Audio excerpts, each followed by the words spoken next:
Kita bisa lihat proyek mega proyek lahan 1 juta hektar di Kalimantan, triliunan rupiah, dan proyek itu gagal. Pertanyaannya ialah bukan apakah proyek ini bermanfaat bagi rakyat, apakah proyek ini layak untuk diteruskan, tapi yang kita praktekkan adalah menganut ekonomi kekeluargaan. Kalau bukan keluarga nggak dapat proyek, kalau bukan keluarga nggak dapat macam-macam. Kekeluargaan kita rubah menjadi keluarga, timbullah penyakit nepotisme. Kita bergeser, kita ingkari janji, dan kita anggap kita atasnamakan rakyat. Rakyat cuma sekedar jadi address, rakyat cuma sekedar jadi alamat, tetapi kehidupan mereka tidak banyak berubah dan tidak banyak terangkat. Semoga yang like video ini dilindungi dan diselamatkan Tuhan, dijauhkan dari segala mara bahaya, musibah, bencana, penyakit berbahaya, dan hal-hal yang tak diinginkan. Amin. Assalamualaikum warahmatullahi wabarakatuh. Waalaikumsalam warahmatullahi wabarakatuh. Bismillahirrahmanirrahim. Alhamdulillahi rabbil alamin. Wassalatu wassalamu ala ashrafil anbiya'i wal mursalin Sayyidina wa maulana Muhammadin wa ala alihi wa sahbihi ajma'in, amma ba'du. Saudara-saudara kaum muslimin rahimakumullah, sebagai bangsa kita tengah menghadapi berbagai bencana, baik di bidang ekonomi maupun di bidang politik. Adalah potret kehidupan sehari-hari. Kita menyaksikan peristiwa-peristiwa yang memilukan dan memalukan. PHK terjadi di mana-mana, pengangguran meningkat, harga-harga membumbung tinggi, daya beli rakyat semakin lemah. Sementara di bidang politik, kejadian-kejadian memberikan indikasi bahwa persatuan dan kesatuan kita sebagai bangsa dewasa ini tengah berada dalam ujian yang berat. Pada jumpa kita kali ini, tanpa bermaksud untuk mencari kambing hitam dari bencana yang kita hadapi, saya ingin menyampaikan sebuah hadis yang diriwayatkan oleh Imam At-Tabarani dari Ibnu Abbas, bahwa Rasulullah sallallahu alaihi wasallam bersabda, khamsun bi khamsin, ada 5 perkara yang dapat menimbulkan 5 macam bencana. Mari kita renungi hadis ini satu demi satu sebagai bahan introspeksi buat kita semua dalam menghadapi bencana yang tengah berlaku sekarang ini. Yang pertama, ma naqasa qaumul ahda illa sullita alaihim aduwwuhum. Apabila suatu kaum sudah mengingkari janjinya, maka mereka pun akan dikuasai oleh musuh-musuh mereka. Sederhana saja nampak kalimat dalam hadis ini. Apabila orang sudah mengingkari janji, mereka akan dikuasai oleh musuh-musuh mereka sendiri. Dan musuh kita yang paling utama saat ini adalah kemiskinan dan kebodohan. Kenapa itu terjadi? Karena kita mengingkari janji kita sendiri. Di saat awal-awal berdirinya Orde Baru, kita pernah berjanji untuk melaksanakan Pancasila dan Undang-Undang Dasar 45 secara murni dan konsekuen. Kita berjanji bahwa kita akan menegakkan pemerintah yang bersih dan berwibawa. Itu semua pada permulaannya.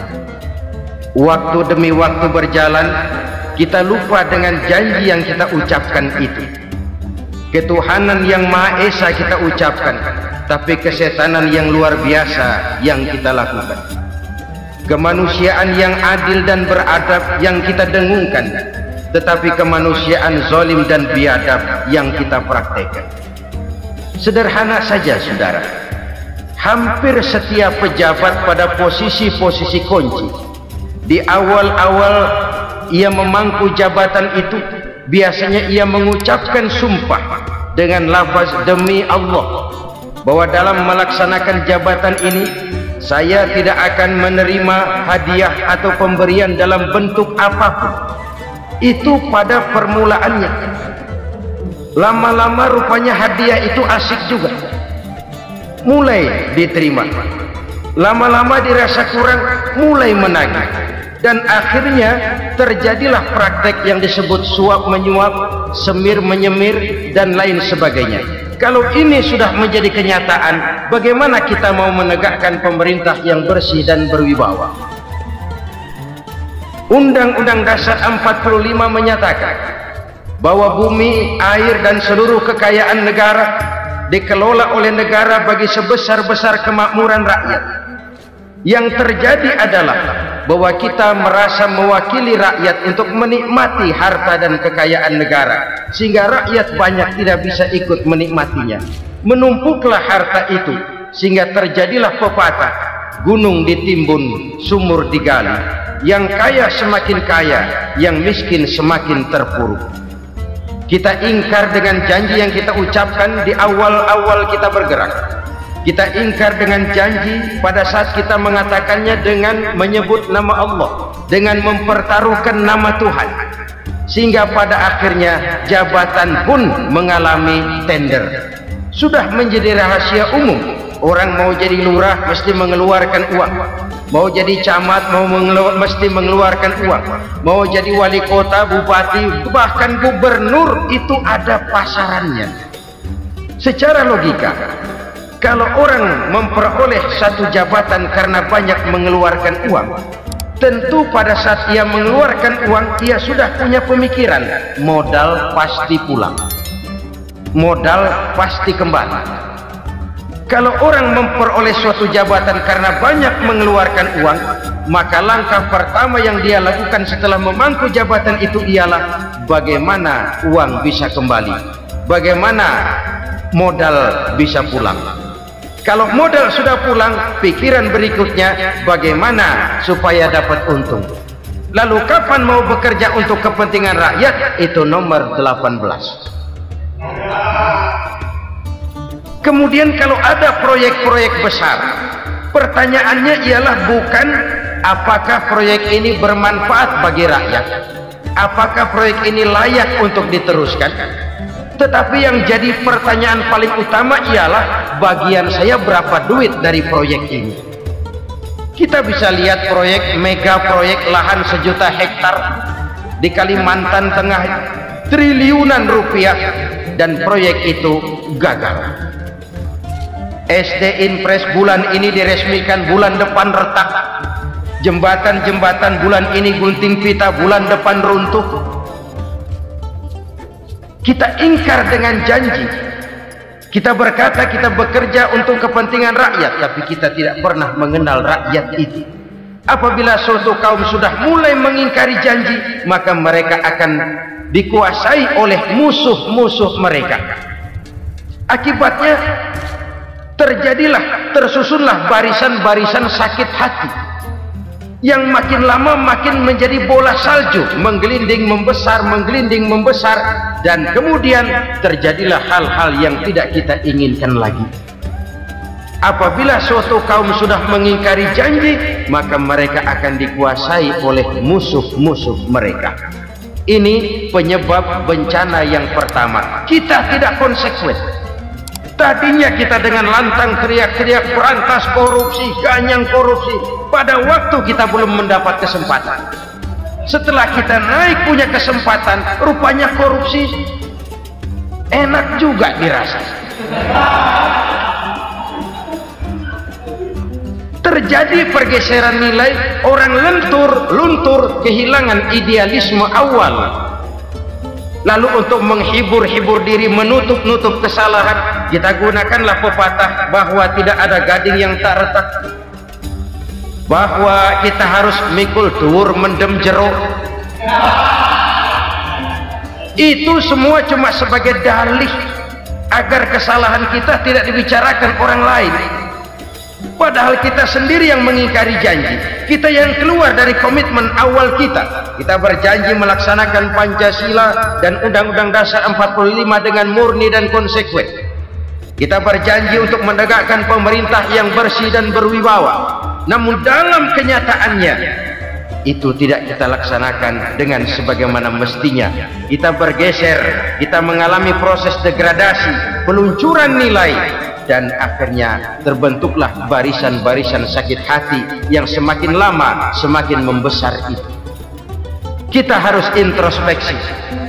Memang kalau zaman sedang susah, biasanya kambing hitam laris, tukang kompor gentayangan.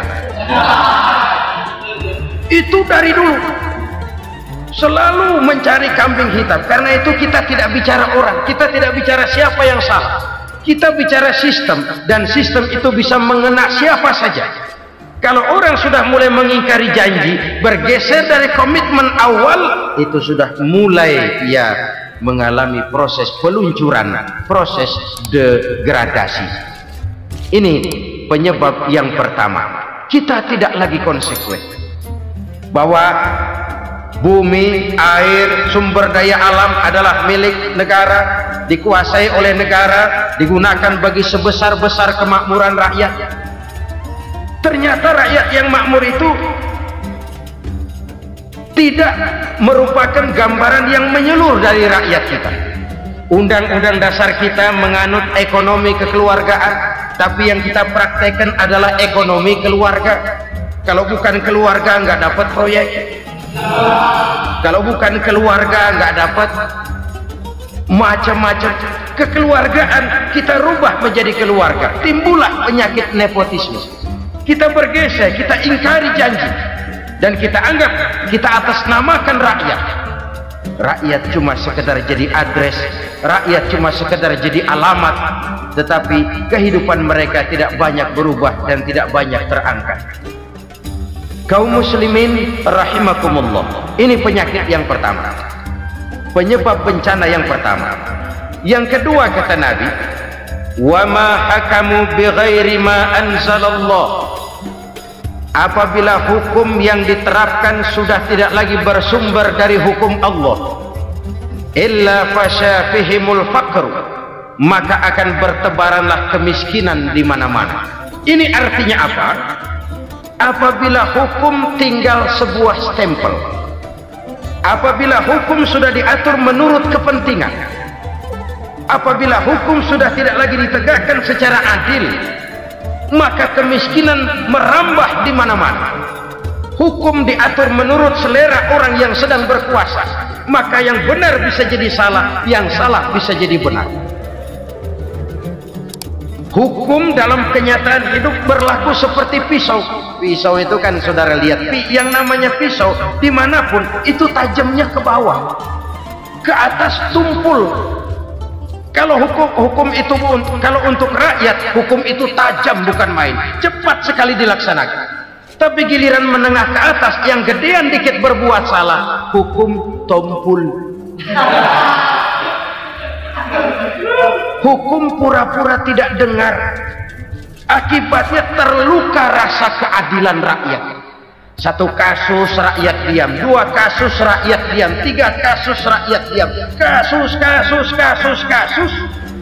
terakumulasi di hati rakyat, luka rasa keadilan, dan itu menjadi sumber bencana. Penjarahan kita tidak setuju itu, tapi kita harus melihat kausalnya. Itu kan tidak berdiri sendiri, itu kan karena terlukanya rasa keadilan rakyat melihat kesempatan ini tidak merata. Kalau rakyat ini yang ngajukan kredit ke bank, walaupun jumlahnya cuma jutaan, ratusan ribu, susahnya 17 setan.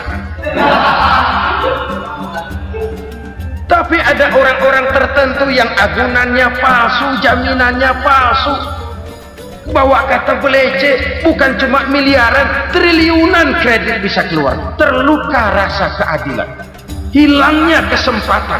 Rakyat cuma dapat kesempitan, jarang dapat kesempatan. Dari lukanya rasa keadilan ini, Memang ya, entah lipstick, entah basa-basi, dibentuklah tim ini, dibentuklah badan pengawas ini, dibentuklah tim ini. Kalau membentur tahu, hancur tahu. Tapi kalau tim yang dibentuk membentur karang, bukan karangnya yang hancur biasanya, timnya yang bubar. Kenapa? Yang dibentur batu karang yang sangat keras. Kita main-main dengan hukum, kita tidak konsekuen dengan hukum, luka rasa keadilan, dan itu terakumulasi. Edi Tamsil, rakyat tahu, terakumulasi, menguap begitu saja. Kasus-kasus lain rakyat tahu, menguap begitu saja. Ketidakadilan terakumulasi, mengendap di hati rakyat, menunggu ledakan. Pada saat sumbu meledak, rakyat tidak bisa dibendung lagi. Oke, kita tidak setuju dengan penjarahan, tapi jangan melihat itu sebagai peristiwa yang berdiri sendiri. Kenapa itu terjadi? Kausalnya kenapa? Oke, kita tidak setuju memang, tapi yang dijarah oleh rakyat kan memang cuma untuk perut. Yang dijarahkan beras, yang dijarahkan televisi, yang dijarahkan kulkas yang masih bisa dihitung, yang memang real untuk kebutuhan rakyat. Penjara-penjara berdasi kepala botak yang menguras uang rakyat habis-habisan, enak saja melenggang dalam kehidupan ini. Makin terluka rasa keadilan rakyat. Apabila hukum yang diterapkan sudah menyimpang dari keadilan yang diajarkan Allah, fasyafihimul fakru, bertebaranlah kemiskinan. Aneh, memalukan, memilukan. Sebuah negara agraris yang katanya pulaunya hijau royo-royo, gemari palau jenawi toto tentem kertora harjo, yang tahun 93 pernah mendapat penghargaan dari FAO, Badan Pangan Sedunia, sebagai negara yang berhasil dalam swasembada pangan. Sekarang ini kita terpaksa betul beli beras dari Vietnam, beli beras ke Kamboja, beli kedelai dari Kamboja. Kenapa? Lahan sawah kita habis ditanami pabrik. Teknologi kita, teknologi loncatan yang non-applied, tidak terpakai oleh kita. Lantas lahan yang tidak bisa kita tanami, kita paksakan lahan-lahan gambut menjadi tanah pertanian yang subur dengan biaya triliunan, dan kita gagal. Kita cari jarum dan kapak hilang. Kita mau jadi negara industri dengan loncatan teknologi yang maju, kita lupakan pola pijak kita sebagai negara agraris, dan akhirnya kita kecolongan. Lihatlah dewasa ini, rakyat kita antri sembako di mana-mana. Di sebuah negara agraris, ketidakadilan melahirkan kemiskinan, kemiskinan moral dan kemiskinan material. Kemiskinan moral, rakyat nggak percaya lagi sama pejabat. Rakyat mengalami krisis figur. Orang, ala lu ngomong dah sama ember.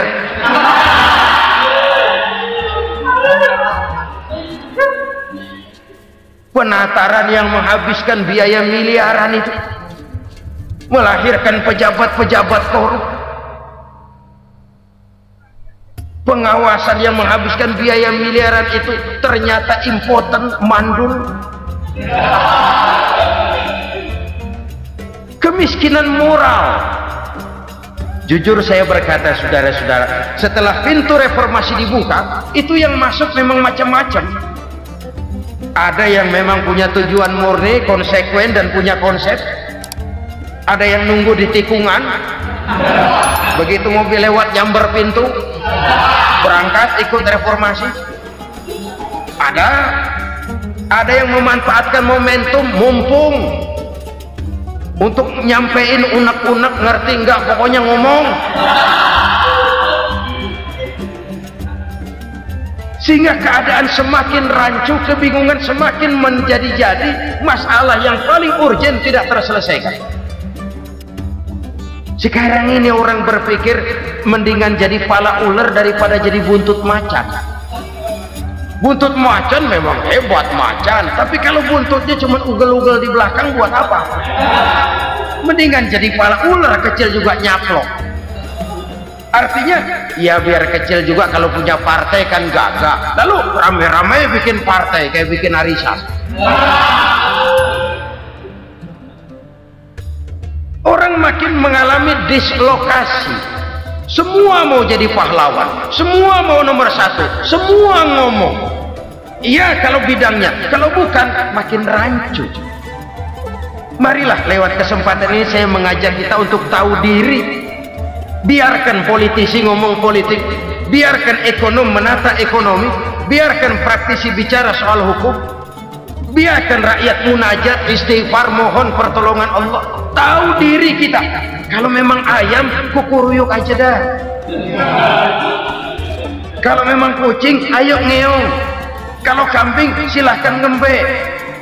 Udah tahu ayam, ngeong bunyinya. Suaranya palas, orang nggak ngerti, bingung makin menjadi-jadi. Ibarat kesebelasan sepak bola bangsa kita sekarang ini, rame-rame mau bikin gol, kiper ikut nyerang sekarang. Memilukan dan bahkan memalukan. Wa ma hakamu bighairi ma anzalallah illa fasyafihimul fakru. Kalau hukum yang diterapkan sudah menyimpang dari keadilan yang diajarkan Allah, bertebaranlah kemiskinan di mana-mana. Coba sekarang ini, yang punya duit bingung, apalagi yang kagak punya duit. Yang pengusaha gede ngeluh, apalagi yang pengusaha pas-pasan. Yang kagak punya beras, yang punya beras saja masih bingung, apalagi yang nggak punya beras. Ini sudah demikian merata. Dulu kita kagum mendengar konglomerat kelas, wadah. Kelas-kelas yang seakan-akan cuma ada dalam khayalan mereka, punya kekayaan miliaran dolar, triliunan, sudahlah seolah-olah nggak terjangkau sama kita. Weh, ternyata yang gede-gede itu juga gede utangnya. Dan rontok satu demi satu. Ternyata rakyat selama ini cuma dialamatkan, cuma dijadikan address. Rakyat yang tidak banyak ngerti persoalan ini harus menanggung hidup ini begini berat, harus menanggung beban hidup ini begini tinggi, daya beli semakin lemah, semakin terpuruk dan terpuruk, sedang keadaan belum juga banyak berubah. Yang hutang sama luar negeri itu kan bukan rakyat kecil, Ciano. Yang banyak nyimpen dolar juga kan Ciano. Rakyat kecil bocah kampung mah jangankan nyimpen dolar, ngelihat juga tumben. Kemana kita mesti bercermin? Sekali lagi saya mengatakan maaf, kita tidak bermaksud mencari kambing hitam. Karena itu kita tidak bicara orang, kita bicara sistem, kita bicara keadaan. Beginilah yang dikatakan Nabi, penyebab timbulnya bencana, hukum yang ditegakkan tidak lagi berorientasi kepada keadilan, tapi berorientasi kepada kepentingan. Akhirnya bentuk hukum seperti pisau, tajam ke bawah, tumpul ke atas. Hukum cuma buat rakyat kecil, tetapi kelompok menengah ke atas kadang-kadang kebal dari perlakuan hukum. Maka bertebaranlah kemiskinan. Iya, kemiskinan moral berupa lukanya rasa keadilan. Kalau rasa keadilan terluka, orang kan nunggu kesempatan, saudara. Iya, dia nggak bisa ngomong, iya dia nggak sanggup action, iya dia nggak bisa tunjuk rasa, tapi hatinya kan kapan ada kesempatan, kapan ada waktu, tunggu. Hatinya mesti begitu, sehingga begitu ada kesempatan terjadilah hal-hal yang tidak terhindarkan. Dan itu ekses, bukan reformasi. Jangan seperti sebuah dialog saya dengan seorang abang beca. Saya bertanya, bang, ya, abang tahu nggak reformasi? Tahu, Ustaz. Apa? Pembakaran. terus penjarahan, lalu perkosaan. Itu referensi, itu yang saya lihat. Itu yang dia lihat. Saya tentu tidak menyalahkan abang beca kita, karena memang itu yang dia lihat dan sejauh itu wawasannya. Tapi ini indikasi bahwa banyak rakyat kita yang belum bisa menggunakan kebebasan secara bertanggung jawab. Padahal kebebasan tanpa tanggung jawab tirani. Sebuah contoh gampang-gampangan. Saya beli radio, saya setel di kamar saya, lalu saya bilang, ini radio gue. Yang beli gue, pakai duit gue setel di kamar gue, sekeras-kerasnya, gak ada urusan sama orang lain. Itu kata saya. Tetapi tetangga saya sebelah rumah kan boleh juga ngomong begitu. Kata tetangga saya, ini mata gue, yang ngantuk gue tidur di kamar gue, kenapa suara radio lu nyampe kemari? Artinya apa ini? Kebebasan saya nyetel radio dibatasi oleh kebebasan tetangga saya yang mau tidur. Tidak ada kebebasan mutlak. Kebebasan mutlak tanpa tanggung jawab kembali akan melahirkan tirani, kembali akan melahirkan pemaksaan kehendak. Dan itu lagi-lagi bukan demokrasi. Saudara-saudara kaum muslimin rahimakumullah. Ini penyakit yang kedua, lukanya rasa keadilan, terutama di kalangan rakyat kecil. Itu mengendap menjadi akumulasi dan menunggu giliran kapan bisa dimuntahkan.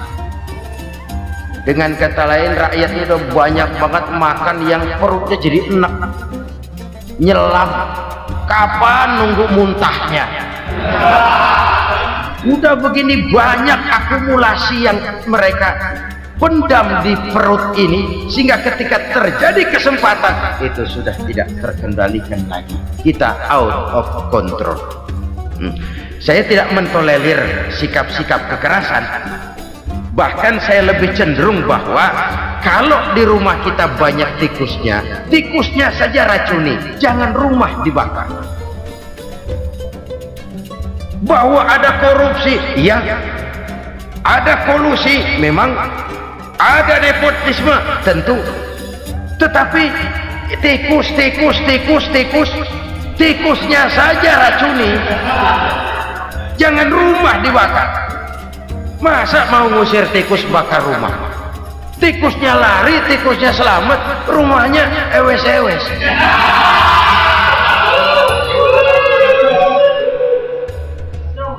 Tikus selamat, rumah nggak punya, masalah nggak terselesaikan dengan sebagaimana yang kita harapkan. Kita sepakat ini negara hukum, dan di hadapan hukum semua manusia itu sama. Itu prinsip yang diajarkan Allah. Al-musawat bainan nas fi takalifil ahkam. Semua manusia sama dalam berhadapan dengan hukum Allah Subhanahu wa ta'ala. Kalau hukum sudah pandang bulu, itu jelas yang enak yang banyak bulunya. Siapa yang banyak bulunya? Monyet. Kalau hukum pandang bulu, monyet keenakan. Saudara-saudara kaum muslimin rahimakumullah, introspeksi. Mari kita bercermin bagaimana perjalanan hukum selama ini. Kalau introspeksi ini kita temukan, lalu ada upaya untuk memperbaiki diri. Jangan menggunakan tak ada gading yang tak retak, mikul duwur mendem jero untuk menutupi kesalahan orang. Padahal kesalahan itu sedemikian besar. Padahal rakyat kita tiap hari antri sembako. Ada yang sehari sekali makan, ada yang makan sudah bercampur tiwul, ada yang nasi sudah dicampur pisang, balik jadi orok lagi. Macam-macam upaya rakyat untuk menangsal perut ini. Lalu rakyat ditenang-tenangkan, lebih baik puasa Senin Kemis sambil menghadapi krisis ekonomi. Kenapa rakyat yang disuruh puasa? Kenapa bukan pejabatnya yang puasa lebih dulu untuk kemakmuran rakyat? Kalau rakyat yang memang perutnya udah gepeng disuruh puasa, makin krempeng perut. Artinya pejabat harus punya sense of politics. Ya tidak, puasa itu kan tidak cuma Senin Kemis saja. Puasa itu puasa perasaan, puasa menghargai perasaan yang sedang kondisi yang sedang dihadapi oleh rakyat. Bagaimana rakyat yang tengah antri sembako melihat pejabatnya lewat dengan mobil yang harganya sampai 1 miliar. Oh, inilah pemimpin saya. Luka lagi rasa keadilannya. Kita tidak tenggang rasa. Puasa dalam artian itu pun akan menolong menegakkan semangat kebersamaan, membentuk semangat kebersamaan. Saudara-saudara kaum muslimin rahimakumullah, penyebab bencana yang ketiga dikatakan oleh baginda Nabi, wala dhaharat fihimul fahishatu illa fasha fihimul maut. Apabila kekejian telah merajalela, maka maut bertebaran di mana-mana. Kita renungi butir kalimat dalam hadis ini. Apabila kekejian telah merajalela, maut bertebaran di mana-mana. Begitu murah arti sebuah kehidupan. Penjarahan untuk hal-hal yang kecil tapi sampai mengorbankan nyawa. Apabila kekejian sudah terjadi di mana-mana, maut pun bertebaran. Maut dalam arti berpisah ruh dengan jasad, tapi juga maut dalam arti orang bisa mati karirnya, orang bisa mati usahanya, orang bisa mati kesempatannya karena perbuatan-perbuatan keji yang selama ini tidak terbendung. Lahirlah teori mafia. Siapa yang kuat dia yang berkuasa, siapa yang lemah dia menjadi mangsa. Proyek-proyek besar yang menang tender itu ya dari itu ke itu saja. Yang pengusaha-pengusaha tidak punya koneksi, tidak bisa bayar komisi, dapat proyek tetelan. Ada dagingnya dikit, namanya juga tetelan. Dagingnya sudah habis disantap oleh meja. Sekian puluh meja dilalui, sekian puluh amplop dikeluarkan. Sehingga yang akhirnya ya tinggal tetelan itu tadi. Maka kualitas pekerjaan pun sudah bukan lagi jadi masalah. Demikianlah mafia-mafia ini bermunculan di mana-mana. Di pengadilan terkenal mafia pengadilan. Hukum bisa dibeli, hukum bisa dipesan menurut kebutuhan sponsor. Mafia peradilan, mafia politik, mafia ekonomi, bahkan mafia agama yang menggunakan agama sebagai kedok, menggunakan agama sebagai dalih, menggunakan agama sebagai topeng untuk melancarkan maksud-maksud politiknya pun tidak tertutup kemungkinan. Apabila kekejian telah merajalela, maut bertebaran di mana-mana. Korupsi, kolusi, nepotisme itu bagian dari kekejian. Kita selama ini kalau mendengar maksiat, itu yang terbayang cuma judi, mabuk, zina. Ya itu maksiat. Tapi korupsi, kolusi, nepotisme itu juga maksiat dalam bentuk lain. Kalau ini sudah bertebaran, maka maut terjadi di mana-mana. Jangan bayangkan cuma mati orangnya, itu sih kewajiban. Yang menyakitkan itu orangnya masih hidup tapi dibikin mati, karirnya mati. Kenapa? Karena yang diperlukan bukan cuma orang pinter tapi orang taat. Biar pinter, kalau nggak taat minggir. Biar bodoh, kalau taat bisa nyenangin atasan, bisa nyemur. Kumaha juragan wae ayo nama. Itu yang kadang-kadang dapat penghargaan. Tidak ada prestasi kerja kecuali bikin senang orang di atas. Kita lihat di desa-desa jalan rusak. Kalau ada berita pejabat anak mau turun, jalan rata sekali. Sampai tanah dari mana aja dikeruk buat ngeratain tuh jalan. Pejabat pulang legok lagi jalanan. Katanya kita kerja buat rakyat, nyatanya kita cuma melayani atas. Kenapa? Terjadi lingkaran setan. Seperti kata lagu Dul Sumbang itu, mahasiswa takut sama dosen, dosen takut sama dekan, dekan takut sama rektor, rektor takut sama menteri, menteri takut sama presiden, presiden takut sama mahasiswa. Lah muter balik lagi, lingkaran setan, lingkaran setan. Saudara-saudara kaum muslimin rahimakumullah, kekejian yang merajalela, praktek-praktek mafia yang tertuang dalam kehidupan sehari-hari menyebabkan orang mati karirnya, jasad masih hidup, karir mati, itu menyakitkan. Mati bisnisnya. Rakyat kecil pernah senang ketika cengkeh booming, harganya bagus, rakyat banyak yang pergi haji. Lalu mau ditata, lahir tata niaga cengkeh, malah amburadul. Harga cengkeh jatuh, petani cengkeh kecil menjerit. Siapa yang untung? Segelintir orang.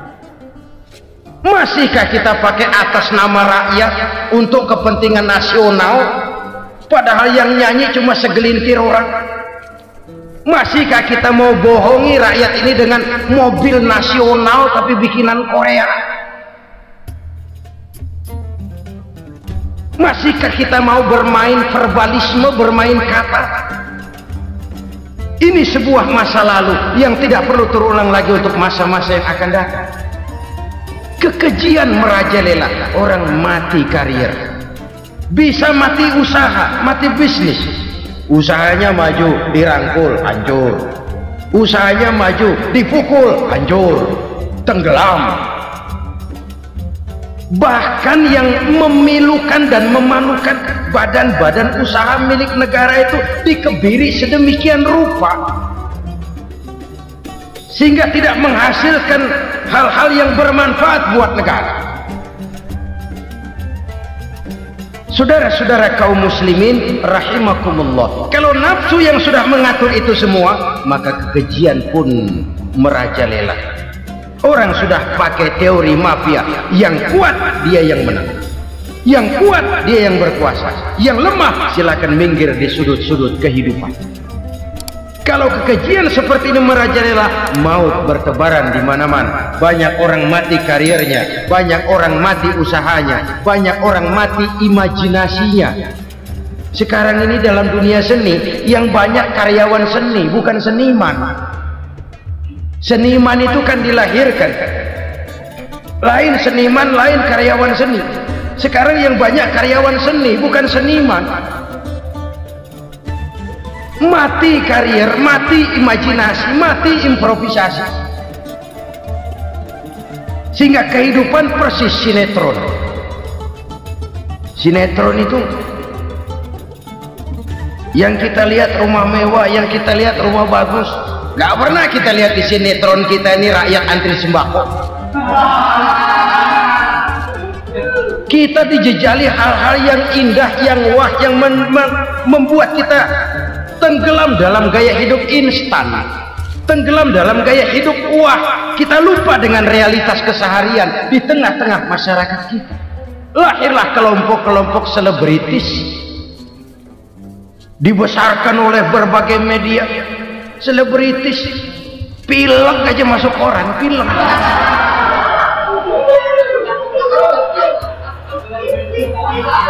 Rakyat yang pingsan antri beras nggak masuk koran. Rakyat yang semaput antri minyak nggak masuk koran. Selebritis panok masuk koran.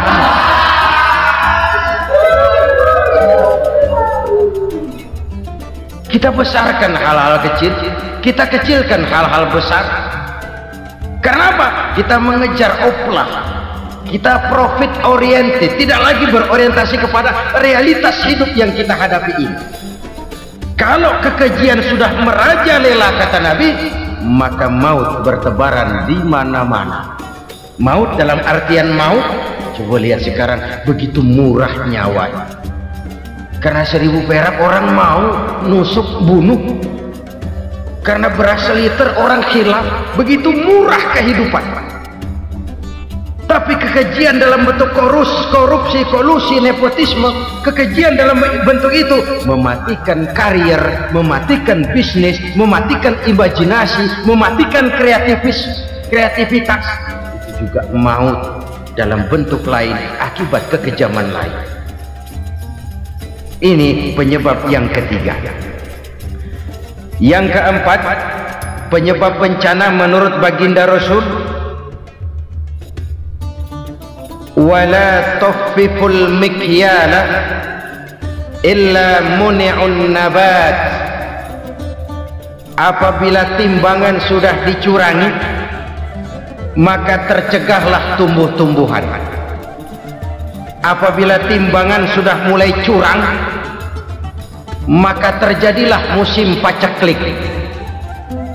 Apabila bisnis sudah bergaya mafia tadi itu, kecurangan-kecurangan terjadi, tender di balik pintu, yang dimenangkan cuma kelompok-kelompok yang bisa memberikan presentasi yang besar, muni'un nabat, terjadilah paceklik.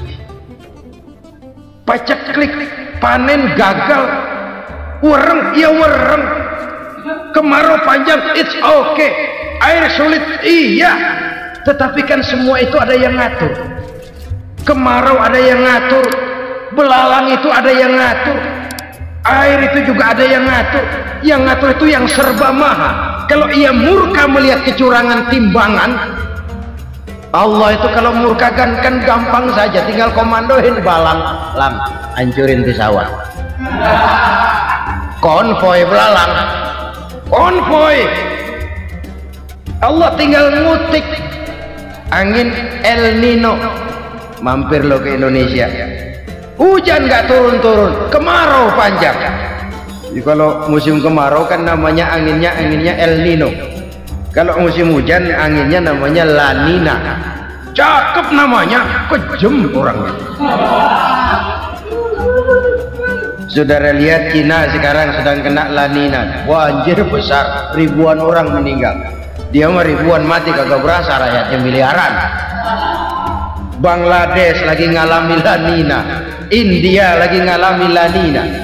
Angin, hujan, kemarau, belalang itu kan ada yang ngendaliin.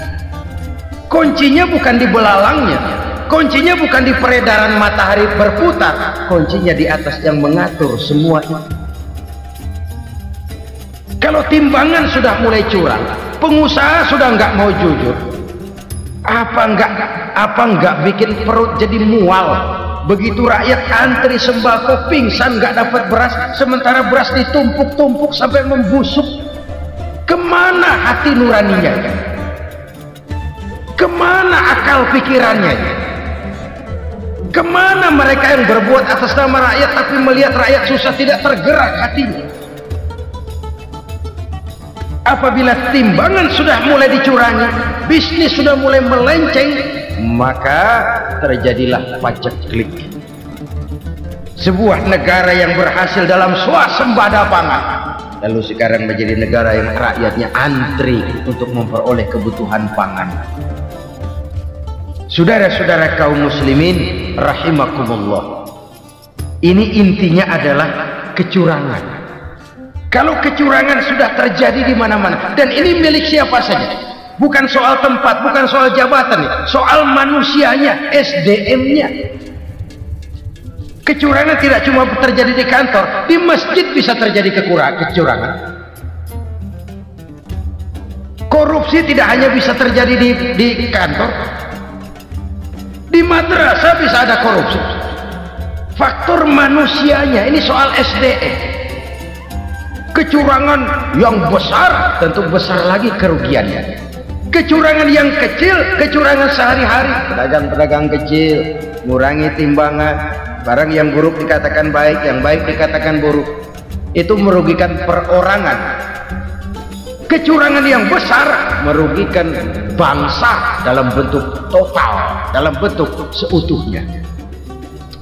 Nah, kecurangan-kecurangan seperti ini rakyat kan lihat, rakyat kan tahu, dan itu kembali terakumulasi di sini, pegel. Dan jangan lupa, rakyat yang nggak ngomong itu, Rakyat yang nggak bersuara itu batinnya menjerit, jeritannya menggoncang aras, dan itu didengar Allah. Yadullah fauqal jamaah, kata Nabi, tangan Tuhan di atas orang banyak. Jeritan hati rakyat menggoncang aras. Rakyat yang terlalu banyak dizolimi, rakyat yang terlalu banyak dirugikan, ya rakyat yang terlalu banyak di atas namakan, menjerit batinnya menggoncang aras, dan Allah bisa menggerakkan apa saja untuk membuat satu situasi. Allah bisa menggerakkan apa saja untuk membuat satu situasi. Saudara-saudara kaum muslimin rahimakumullah, ini faktor yang ketiga, timbulnya kecurangan. Faktor yang keempat maksud saya. Yang kelima, penyebab timbulnya bencana menurut baginda Nabi, wala muni'uz zakat wala muni'uz zakat illa hubbisa anhumul qatr. Apabila zakat enggan dibayar, maka tercegahlah qatrun. Qatrun ini kalau bahasa kita sembako. Maka tercegahlah kebutuhan-kebutuhan yang kita perlukan. Nih, kita tidak meragukan bahwa yang kita tuju adalah masyarakat yang adil dalam kemakmuran dan makmur dalam keadilan. Nah, antara kemakmuran dan keadilan ini memang sering tidak bisa berjalan seiring. Pada saat kemakmuran kita kejar, ekonomi kita pacu, ada nilai-nilai keadilan yang tertinggal. Pada saat nilai keadilan kita tegakkan benar-benar, ada unsur-unsur kemakmuran yang terabaikan. Oke, kita bisa mengatakan kasus. Oke, kita bisa mengatakan itu sebagian kecil. Tapi kalau sebagian kecil, lama-lama kan jadi sebagian besar. Oke, kita mengejar kemakmuran. Pertanyaannya, kemakmuran untuk siapa? Oke, kita berikan kelompok tertentu kue yang besar dengan harapan nanti dia bagiin kuenya kepada yang kecil-kecil. Tapi kenyataan, mereka yang dapat kue besar akhirnya malah lupa diri dan lupa daratan. Mau makin besar, malah memeras yang kecil-kecil itu. Sekarang kan yang kecil modali yang besar. Ramai-ramai buka bank, ternyata kamuflase. Uang banknya untuk kredit perusahaannya sendiri, nasabahnya rakyat kecil.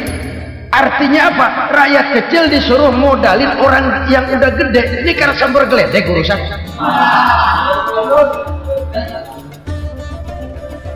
Ini kan permainan apa lagi? Rakyat kecil suruh modali yang gede. Nasabahnya rakyat kecil, kumpulkan uangnya di bank, kucurkan kredit kepada perusahaannya sendiri. Bukankah itu rakyat kecil suruh modali yang gede? Sudah begitu kejamkah kita untuk meraih keuntungan dengan mengorbankan orang kecil? Sudah tidak bicara lagi kah nurani kita melihat penderitaan orang yang semakin susah ini? Kalau zakat enggan dibayar, padahal zakat 2,5% saja, 2,5% saja. Kalau itu pun enggan, kalau zakat saja enggan, bagaimana pula yang namanya sedekah, bagaimana pula yang namanya infak, bagaimana pula yang namanya santunan, bantuan. Kadang-kadang lipstick nyumbang si nyumbang, cuman nyolongnya lebih gede. Ini namanya sumbangan lipstick. Buat lipstick itu kan buat ngumpetin bibir pucat. Itu fungsi utama lipstick. Buat ngumpetin korupsinya, nyumbang kegiatan-kegiatan sosial. Tapi yang dia korup lebih gede dari yang dia sumbang. Lipstick kamuflase, nepu kata anak sekarang.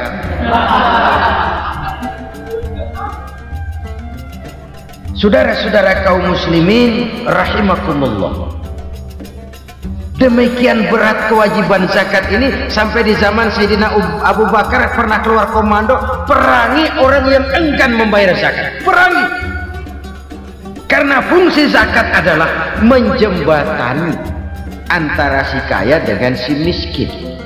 Bahwa ada kemiskinan itu Qur'ani, Allah menyatakan, aku melebihkan rezeki sebagian kamu dari yang lain. Ini kan kesenjangan. Allah melebihkan rezeki sebagian kamu dari yang lain.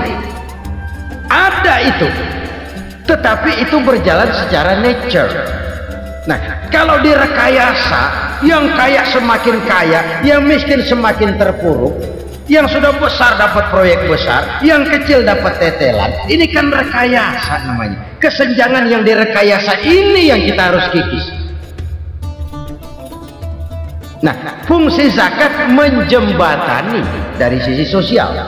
Dari sisi pribadi, Nabi berpesan, zakku amwalakum biz zakat. Bersihkan hartamu dengan zakat.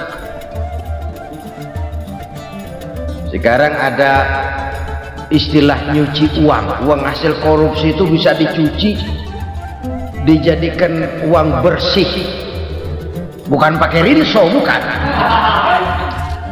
Pakai politiknya koruptor, diolah sedemikian rupa sehingga jadi uang resmi.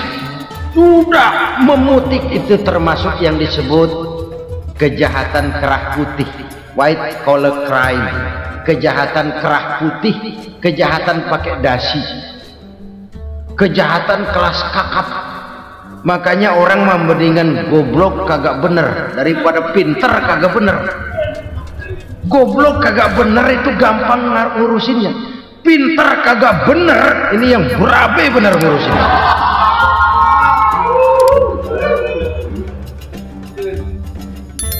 Kita bukan cuma perlu orang pinter kok di zaman sekarang, kita perlu orang-orang bener yang punya komitmen, yang sesuai kata dan perbuatan, yang bisa merasakan apa yang dirasakan oleh rakyat, yang punya sense of politik yang tinggi, yang peka, yang penuh keterbukaan, yang punya wawasan dan pandangan jauh ke depan. Dari sisi pribadi, zakat itu membersihkan harta kita. Ya, dia tercampur dengan yang syubhat, dia bahkan mungkin tercampur dengan sedikit-sedikit yang haram. Itu zakku amwalakum biz zakat. Bersihkan hartamu dengan zakat itu. Pada sisi sosial ia menjembatani, pada sisi pribadi ia membersihkan harta kita. Karena itu kalau kita minta berdoa minta rezeki, syarat rezeki itu halalan thayyiban wasi'an. Nggak pernah kurang dari 3 itu. Halal, bagus, banyak. Halal, bagus, tapi sedikit, susah ngaturnya. Halal, banyak, tapi kurang bagus, buat apaan? Bagus, banyak, tapi haram, enggak ada artinya. Sebab kata Imamul Ghazali, kalau kau terlalu suka memakan makanan yang haram, dikunyah masuk ke dalam perut besar, digiling oleh perut besar, menghasilkan energi, menggerakkan sel-sel pembuluh saraf, kau juga akan cenderung berpikir yang haram. Kalau sudah cenderung berpikir yang haram, perbuatan pun akan mengarah kepada perbuatan-perbuatan yang haram. Dulu waktu kelompok Jimbaran 200 konglomerat Indonesia kumpul dihimbau supaya sekian persen kasih pengusaha-pengusaha lemah. Itu kan cuma sekedar belas kasihan, tidak banyak menolong keadaan. Dan bukan itu yang diperlukan pengusaha-pengusaha kecil. Yang diperlukan adalah berikan kami kesempatan seperti mereka dapat kesempatan. Berikan kami peluang seperti mereka juga dikasih peluang. Kalau cuma dikasih 100 juta, 200 juta hari ini, usaha kami nggak ada prospeknya, peluang kagak ada, kan sama juga bohong. Diceburin ke kali, disuruh berenang, tangan diikat, mendingan mampusin ketahuan. Ayo berenang, berlomba, tangan diikat, kaki diikat, sama saja nyuruh mati. Jadi jangan kasih ikannya, kasih kailnya. Yang diperlukan pengusaha kecil menengah ke bawah itu bukan cuma sekedar belas kasih dari konglomerat-konglomerat besar. Berikan kami peluang seperti mereka juga dapat peluang.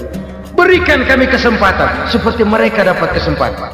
Berikan kami kredit dengan kemudahan seperti mereka juga kalau minta kredit begitu mudahnya. Menciptakan peluang dan kesempatan, pemerataan. Bukan menciptakan manusia Indonesia dengan standar ekonomi yang sama. Semua rumahnya harus sama, semua punya mobil. Itu sih kebersamaan bebek. Bebek, coba lihat bebek. Satu ngalor semua. Satu ngidul semua. Kebersamaan bukan itu. Kebersamaan adalah menciptakan peluang. Kalau yang kaya bisa semakin kaya, kenapa yang miskin tidak bisa ikut naik jadi sedikit kaya? Kalau pengusaha yang sudah kuat bisa bertambah menjadi kuat dengan proyek mega proyek, kenapa yang menengah tidak bisa ikut menjadi kuat? Dan kenapa kekejian itu merajalela? Kita dengar lewat berita-berita PLN tekor, PLN hutang. Kenapa? Dia beli listrik dari swasta yang belinya lebih mahal daripada penjualannya. Artinya dia beli itu listrik dari perusahaan listrik swasta, dia jual kepada rakyat lagi. Harga jualnya lebih murah daripada dia beli kepada swasta. Kenapa? Ada tekanan lagi tuh. Biasa siklus lagi. Hukum Boyle. Atas neken, paling bawah gepeng. Ya kita nih rakyat kecil, emang nasibnya gepeng terus. Saudara-saudara kaum muslimin rahimakumullah, dari 5 penyebab bencana ini kita ambil kesimpulan untuk sebuah renungan dan introspeksi kita bersama. Pertama, mengingkari janji, padahal janji itu yang lebih tinggi nilainya adalah di hadapan Allah Subhanahu wa ta'ala.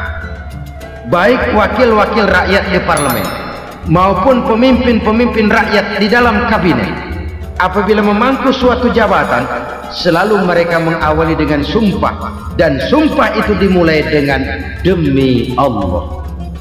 Sadarkah kita pada saat itu kita ucapkan bahwa kita sudah mempertaruhkan Allah untuk jabatan yang kita pegang?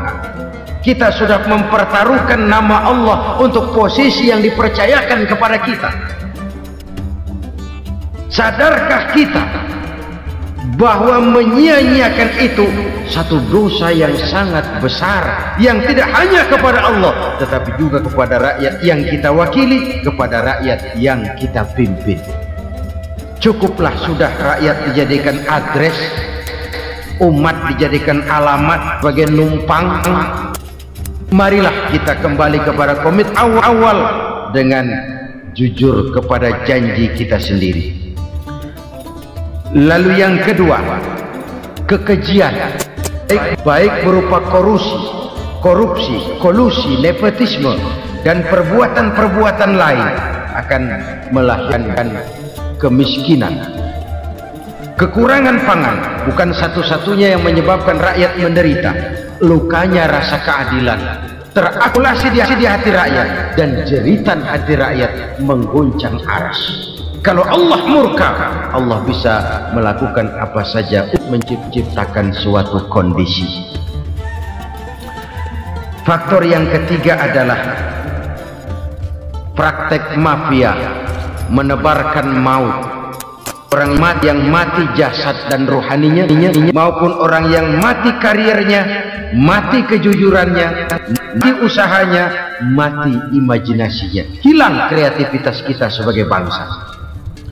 Faktor yang keempat, kecurangan-kecurangan di bidang usaha, di bidang tender, mengandalkan menjual kekuasaan. Dan memang repot kalau penguasa jadi pengusaha. Mau atau tidak mau, kebijakan-kebijakan kekuasaannya akan memperkuat jaring-jaring usahanya.